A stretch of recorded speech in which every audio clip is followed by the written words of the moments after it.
Chapter 6. Korea and the Cold War. While war raged in Korea, the French were battling the nationalist and communist Viet Minh in Indochina. American leaders viewed the insurgency as part of the worldwide communist campaign, and at first propounded the theory that if Indochina went communist, other Southeast Asian countries would also fall like dominoes. Eisenhower, however, was reluctant to send U.S. troops to Asian jungles to arrogate war-making powers to the executive branch, or to sully the anti-imperialist reputation of the United States, which he considered an asset in the Cold War. In any case, both he and the American people wanted no more Koreas. Hence, the United States supported partition of Indochina as the best means of containing the Viet Minh, and after French Premier Pierre Mendès France came to power promising peace. Partition was effected at the Geneva Conference of 1954. Laos and Cambodia won independence, while two Vietnams emerged on either side of the 17th peril. Laos, a tough communist regime under Ho Chi Minh in the north, and an unstable republic in the south. National Elec, tie-ins intended to reunite Vietnam under a single government were scheduled for 1956 but never took place. Primary document, Dean Acheson's The Strategy of Freedom speech. U.S. Secretary of State Dean Acheson's address of November 29, 1950, 3 days after Chinese communist troops had swept across the border into Korea and attacked the UN forces at the Yalu River, is reprinted here in part. Bulletin, December 18, 1950. What course of action will enable us to maintain our freedom and bring about a peaceful, resolute tie-in of this world crisis? Or, if despite our best efforts aggression does take place, will provide a basis for defeating it? There are 6 main elements in the strategy of freedom. First is the development of an international order for the preservation of peace and freedom under the United Nations. The Charter of the United Nations expresses the universal aspirations of mankind, and the organization itself is a symbol of these aspirations. But the United Nations is also more than a symbol. It is a means through which we can take practical, day-by-day steps toward the building of a stable international community. As an organization in which most nations participate, the United Nations can also help to bring about the accommodations of interest and the adjustments of differences which are essential to peace in a world of change. The second element in the strategy of freedom is the development of regional groupings within the framework of the United Nations to ensure their collective security. Free nations are engaged in cooperative defense measures, not possible on a universal basis at the present time. The keystone of the defense system of the free world is being built in the North Atlantic Community and among the states of the Western Hemisphere. The third element in our strategy of freedom is the rapid building up of military strength at home and among our allies. I stress the word rapid because the period of greatest danger is directly before us. Our defense must not only be strong enough, it must come soon enough.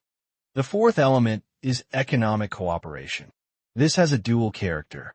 It contributes powerfully to the building of our defenses against external attack. It also is an instrument for helping to build healthy societies in which the vitality and the promise of freedom find practical expression, in comparison with which the decadence and despair of calm. Unist tyranny is starkly exposed.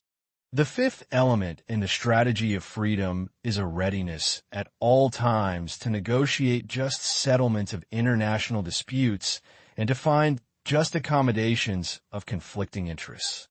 Our experience has demonstrated that the Soviet rulers cannot be expected to accept fair and equal negotiation so long as they feel capable of imposing their own terms or exacting their own price. Their concept of negotiation is that it should record the facts of power rather than the requirements of justice. We shall not seek to use our power in this way. But as the free world develops strength, the Soviet rulers may find it advantageous to adjust differences equitably rather than to seek to impose their demands. The free nations must always be prepared to enter into genuine negotiations, and even to take the initiative in efforts to bring about honest negotiation.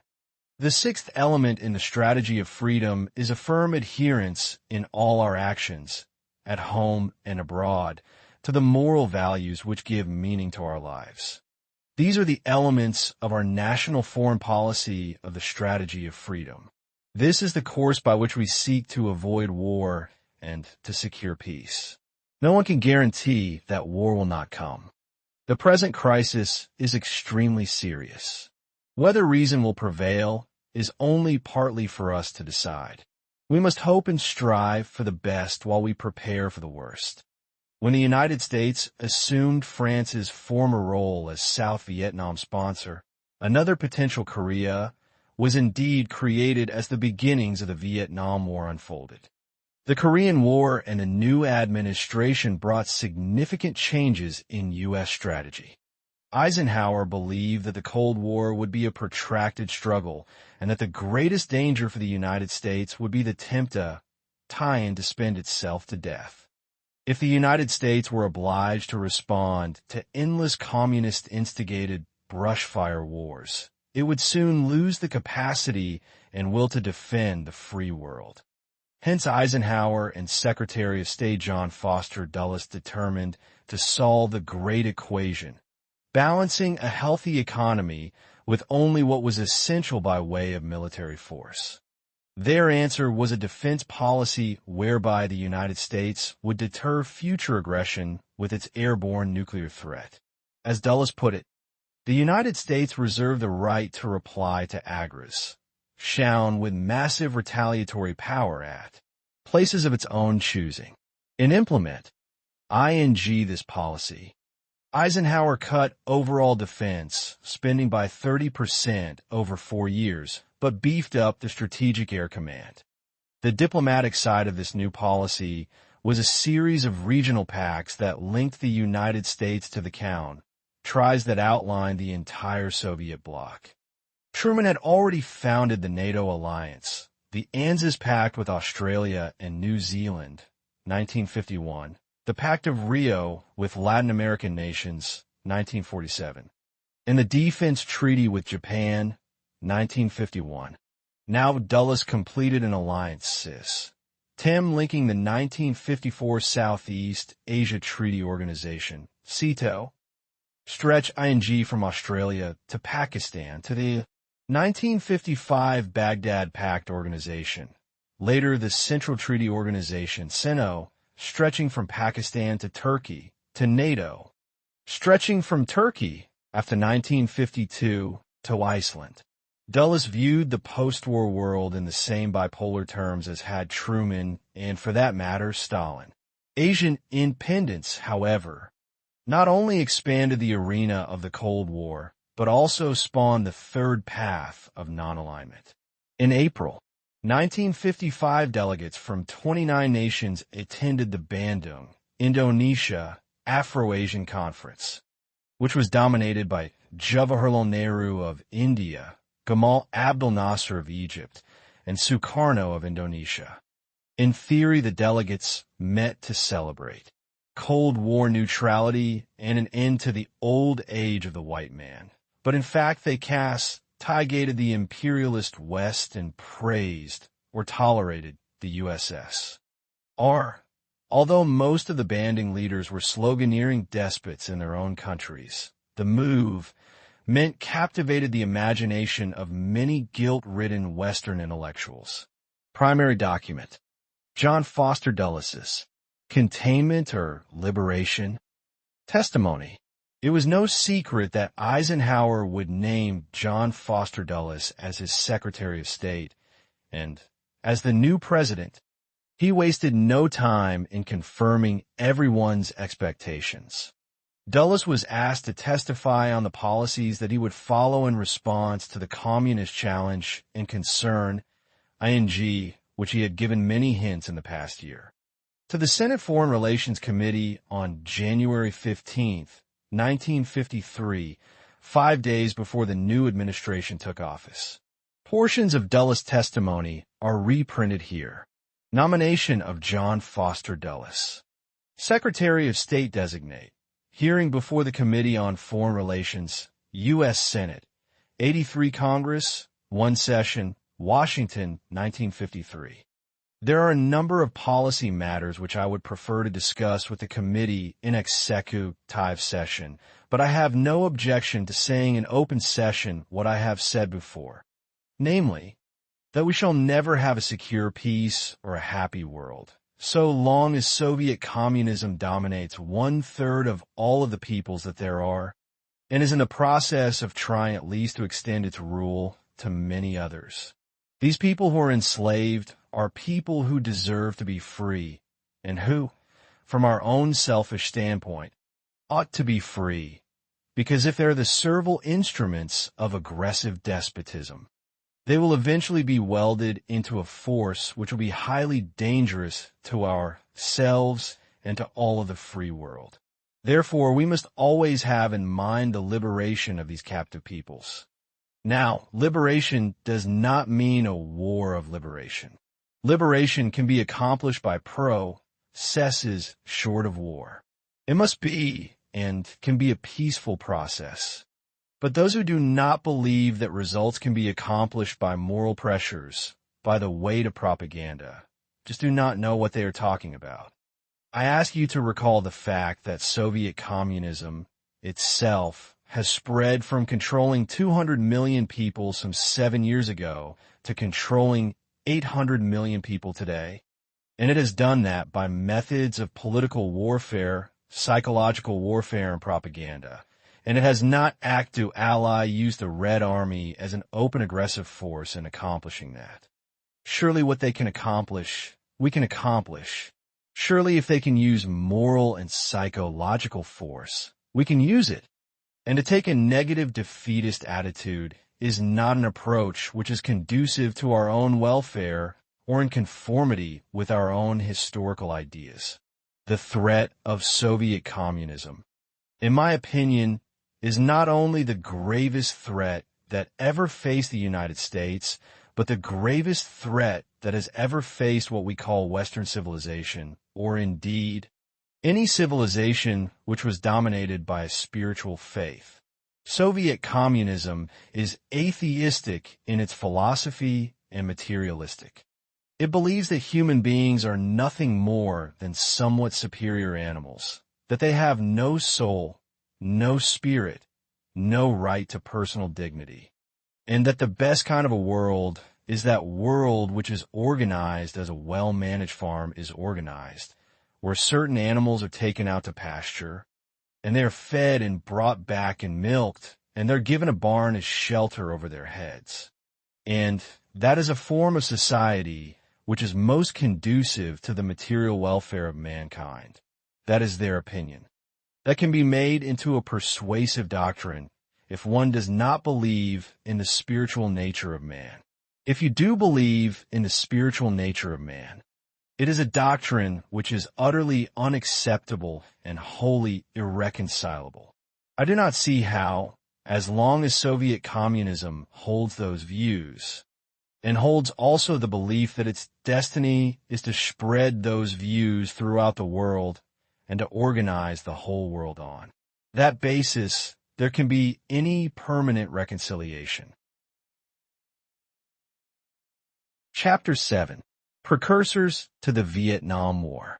At the heart of the conflict was the desire of North Vietnam, which had defeated the French colonial administration of Vietnam in 1954, to unify the entire country under a single communist regime modeled after those of the Soviet Union and China.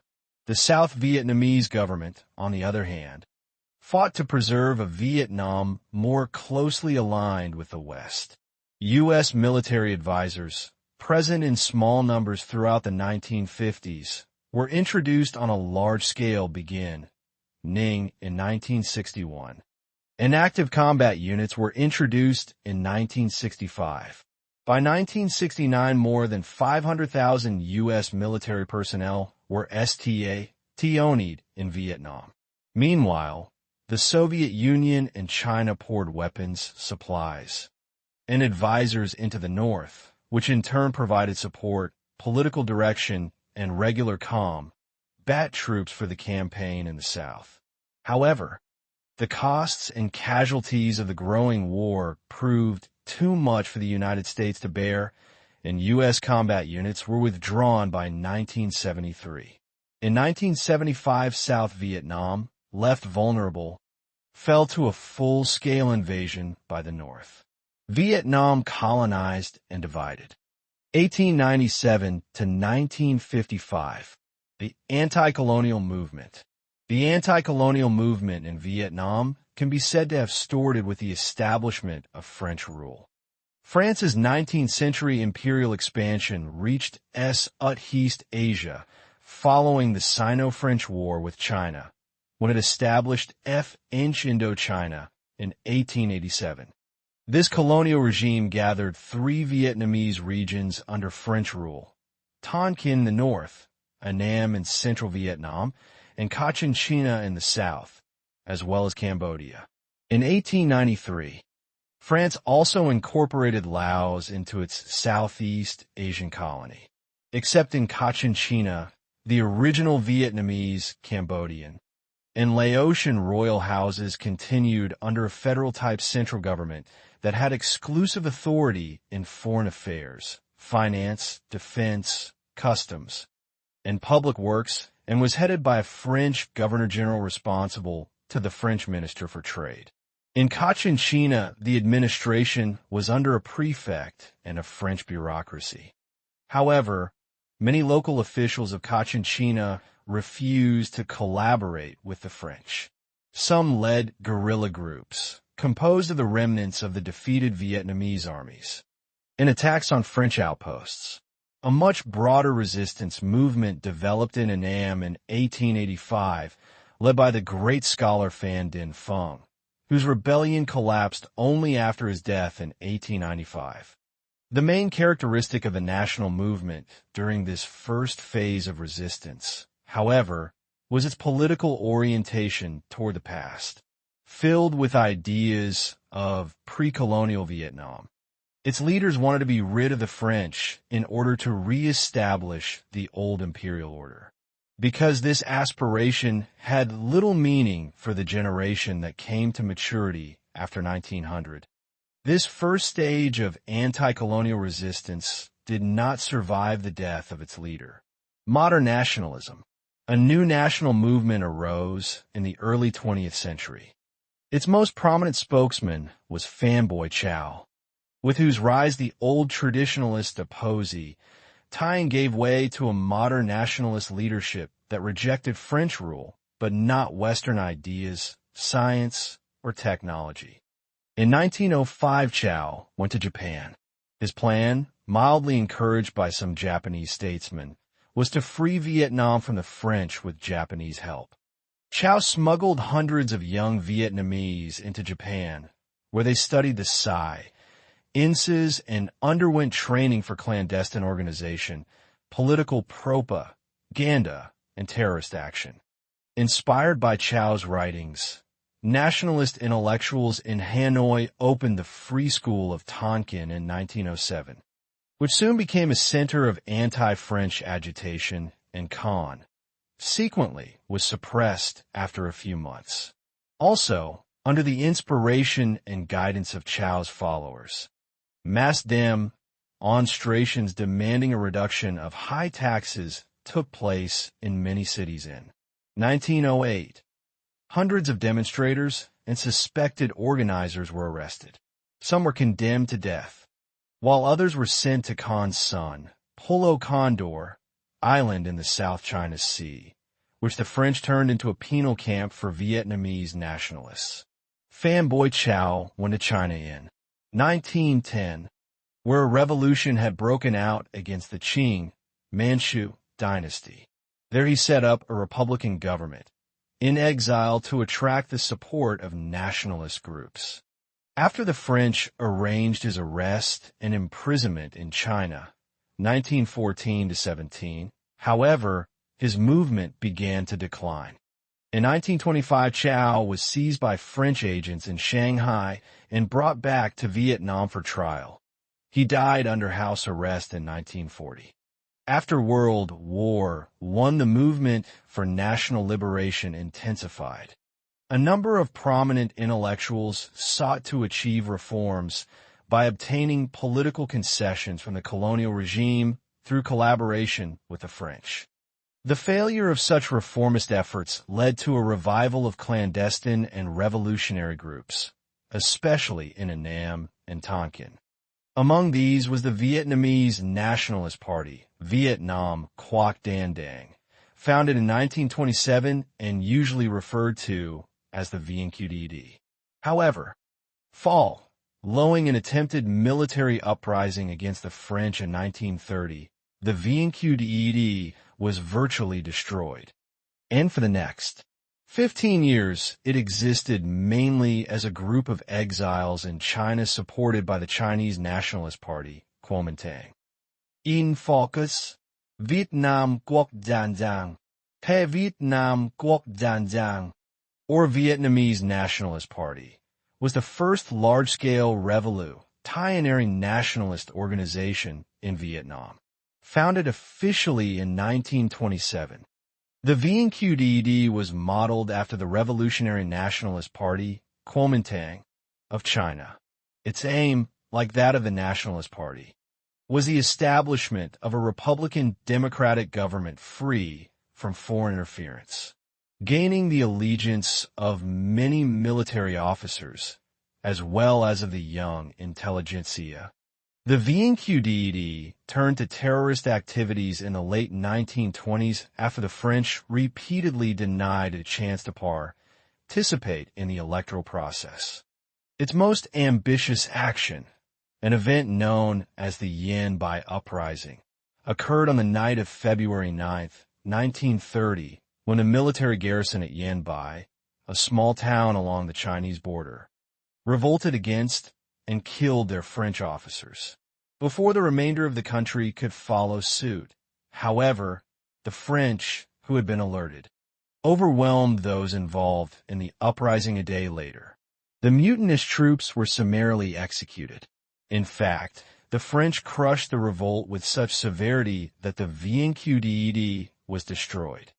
A wave of repression followed that took hundreds of lives and sent thousands to prison camps.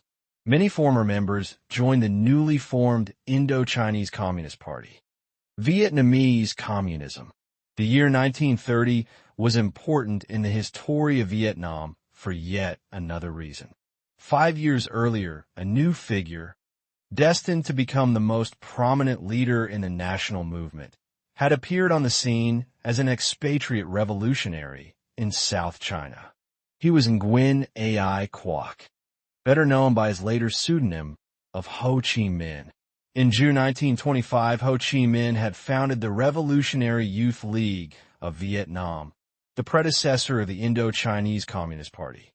As a young seaman, Ho Chi Minh had left Vietnam in 1911 and traveled widely before settling in Paris in 1917. He joined the Communist Party of France in 1920 and later spent several years in Moscow and China in the service of the International Communist movement. After making his Revolutionary Youth League the most influential of all clandestine resistance groups, he succeeded in early 1930 in forming the Vietnamese Communist Party, from late 1930 called the Indo-Chinese Communist Party, from a number of competing communist organizations. In May of that year, the Communists exploited conditions of near starvation over large areas of central Vietnam by staging a broad peasant uprising, during which numerous Vietnamese officials and many landlords were killed, and Soviet administrations were set up in several provinces of Annam. It took the French until the spring of 1931 to suppress this movement and, in an unparalleled wave of terror, to re-establish control. Unlike the dispersed and disoriented leadership of the VNQDED and some smaller nationalist groups, the Indo-Chinese Communist Party recovered quickly from the setback of 1931, relying on cadres trained in the Soviet Union and China. After 1936, when the French extended some political freedoms to the colonies, the party skillfully exploited all opportunities for the creation of legal front organizations, through which it extended its. A 30-year-old Ho Chi Minh addresses delegates of the French Socialist Party in Tours, France. 1920. AFP Getty Images. Influence among intellectuals, workers, and peasants. When political freedoms in French Indochina were again curtailed at the outbreak of World War II, the Communist Party, now a well-disciplined organization, was forced back into hiding. World War II and independence. 4 or 5 years during World War II, Indochina was a French-administered possession of Japan. On September 22, 1940, Jean Decoux, the French Governor-General appointed by the Vichy government after the fall of France to the Nazis, concluded an agreement with the Japanese that permitted the stationing of 30,000 Japanese troops in Indochina and the use of all major Vietnamese airports by the Japanese military. The agreement made Indochina the most important staging area for all Japanese military operations in Southeast Asia during the war. The French administration Cooper aided with the Japanese occupation forces and was ousted only toward the end of the war, in March 1945. When the Japanese began to fear that the French forces might turn against them as defeat approached.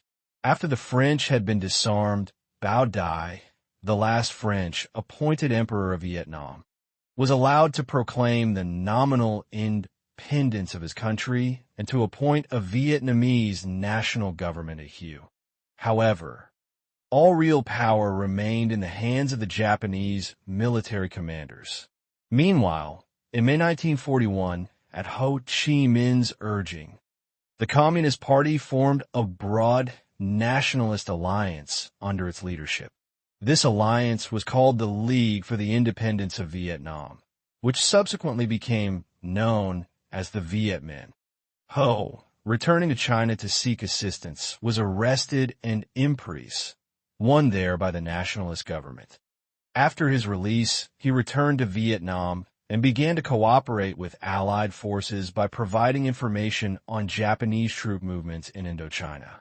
At the same time, he sought recognition of the Viet Minh as the legitimate representative of Vietnamese nationalist aspirations.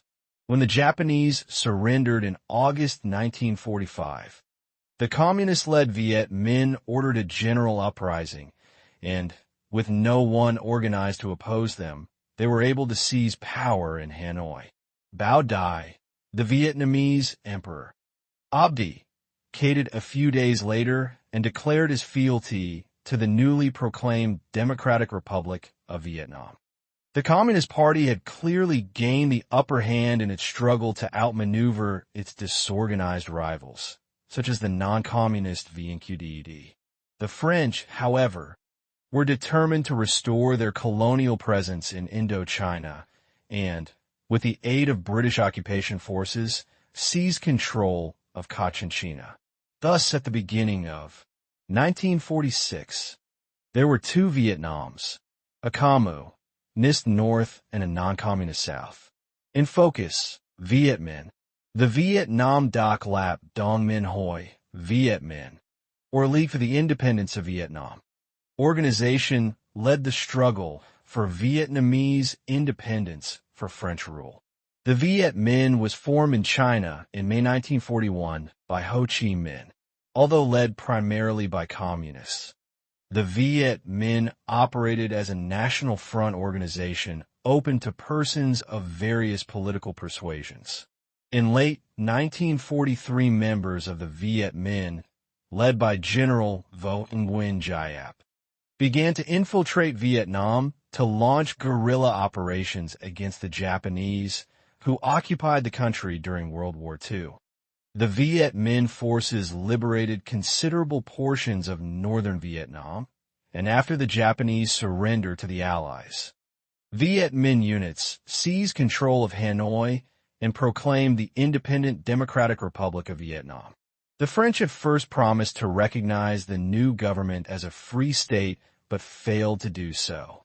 On November 23, 1946, at least 6,000 Vietnamese civilians were killed in a French naval bombardment of the port city of Haiphong, and the First Indochina War began. The Viet Minh had popular support and was able to dominate the countryside, while the French strength lay in urban areas. As the war neared an end, the Viet Minh was succeeded by a new organization, the Linh Viet, or Vietnamese National Popular Front. In 1951, the majority of the Viet Minh leadership was absorbed into the Lao Dong, or Vietnamese Workers' Party, later Vietnamese Communist Party, which remained the dominant force in North Vietnam. Elements of the Viet Minh joined with the Viet Cong against the U.S. supported government of South Vietnam and the United States in the Vietnam War, or Second Indochina War, of the late 1950s, 1960s, and early 1970s. After the reunification of the country, 1976, Viet Minh leaders continued to take an active role in Vietnamese politics. The First Indochina War. Negotiations between the French and Ho Chi Minh led to an agreement in March 1946 that appeared to promise a peaceful solution. Under the agreement, France would recognize the Viet Minh government and give Vietnam the status of a free state within the French Union. French troops were to remain in Vietnam, but they would be withdrawn progressively over 5 years. For a period in early 1946, the French cooperated with Ho Chi Minh as he consolidated the Viet Minh's dominance over other nationalist groups, in particular those politicians who were backed by the Chinese Nationalist Party. However, despite tactical cooperation between the French and the Viet Minh, their policies were irreconcilable. While the French aimed to re-establish colonial rule, Hanoi wanted total independence. French intentions were revealed in the decision of Georges Argenu, the High Commissioner for Indochina, to proclaim Cochinchina an autonomous republic in June 1946. Further negotiations did not resolve the basic differences between the French and the Viet Minh. In late November 1946, French naval vessels bombarded Haiphong, causing several civilian casualties. The subsequent Viet Minh attempt to overwhelm French troops in Hanoi in December is generally considered to be the beginning of the First Indochina War. Initially confident of victory, the French long ignored the real political cause of the war, the desire of the Vietnamese people, including their anti-communist leaders, to achieve unity and independence for their country. French efforts to deal with those issues were devious and ineffective. The French reunited Cochinchina with the rest of Vietnam in 1949, proclaiming the associated state of Vietnam, and appointed the former Emperor Bao Dai as chief of state. Most nationalists, however, denounced these. Ho Chi Minh, second from right, shakes hands with French Premier Georges Bidault, left, 1946. Keystone/Holton Archive/Getty Images. Fearful of the spread of communism in maneuvers and leadership in the struggle, GLE for independence from the French remained with the Viet Minh.